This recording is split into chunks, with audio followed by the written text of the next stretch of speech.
ఒకడు ఒక ఆవును పట్టుకొని ఎక్కడికో వెళ్తున్నాడు. ఆవు ఎక్కడికి వెళ్లకుండా తాడుతో కట్టేసి ఆ తాడు చివరిని వీడు పట్టుకున్నాడు. ఇంతలో అటుగా వెళ్తున్న ఒక సాధువు వీణ్ణి చూసి ఆగి వాడితో ఇలా అన్నాడు, ఆవు నిన్ను కట్టేసిందా లేక నువ్వే ఆవుని కట్టేశావా అని అడిగాడు. దాంతో ఆ ఆవుల కాపరి నవ్వుతూ ఇలా అన్నాడు, ఈ మాత్రం కూడా తెలియకుండా నువ్వెలా సాధువు అయ్యావు? ఆవు నన్ను కట్టేయడం ఏంట్రా పిచ్చి సన్యాసి, నేనే ఆవుని కట్టేశా అన్నాడు. వెంటనే ఆ సాధువు ఆవు మెడకు కట్టిన తాడును విప్పి దాన్ని ఫ్రీగా వదిలేశాడు. దాంతో ఆవు వెంటనే పరిగెత్తింది.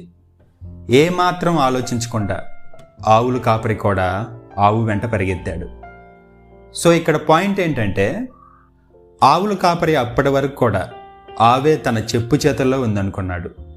బట్ ఇక్కడ వాస్తవానికి తనే ఆవు చేతిలో ఉన్నాడు. సో సేమ్ ఇలానే పురుషుడు కూడా స్త్రీ గురించి ఇదే భ్రమలో ఉంటాడు. నా పెళ్ళం నా చెప్పు చేతుల్లో ఉందనుకుంటాడు. అది ఒట్టి వాడి భ్రమ మాత్రమే. మొగుడు ఆఫీసులో ఉన్నా అమెరికాలో ఉన్నా వాడి దృష్టంతా ఇంట్లో ఒంటరిగా ఉన్న పెళ్ళం మీదే. పక్కింటోడితో పులిహోర కలుపుతుందా, లేదా వాట్సాప్లో వేషాలు వేస్తుందా, లేక నా పెళ్ళాన్ని నేను సెక్సువల్గా సాటిస్ఫై చేస్తున్నానా లేదా అనేదే వాడి బాధంతా. కానీ స్త్రీ ఎప్పుడు కూడా ఇన్ని విధాలుగా పురుషుడి గురించి ఆలోచించదు. తనెప్పుడు తన ముందున్న ప్రాబ్లమ్స్ గురించి, తన పరిస్థితి గురించే ఆలోచిస్తుంది. నిజానికి స్త్రీలలో కూడా ఒక అపోహ ఉంది. మగాళ్ళు మమ్మల్ని వాడుకొని వదిలేస్తారనుకుంటారు. అది కొంత నిజం, కొంత అబద్ధం. తరతరాలుగా స్త్రీ అణిచివేయబడింది, ఇది నిజం. ఇంకా అదే భ్రమలో ఉంది, ఇది అబద్ధం.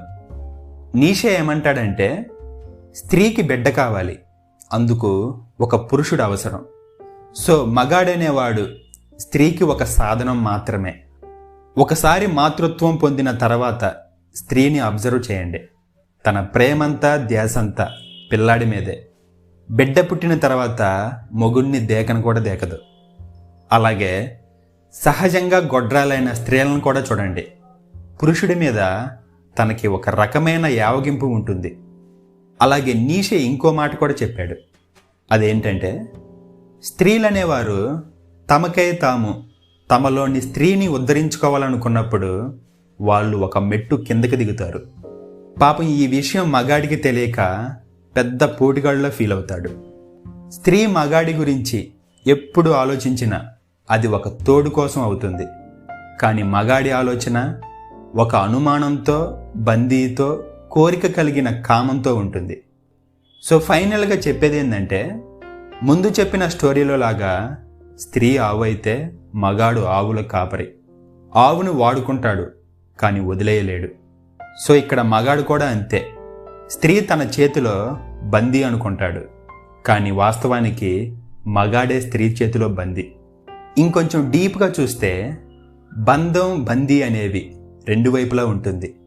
బంధించేవాడు, బందీగా ఉన్నోడు. కొన్నిసార్లు ఏది ఏంటో చెప్పడం కష్టం.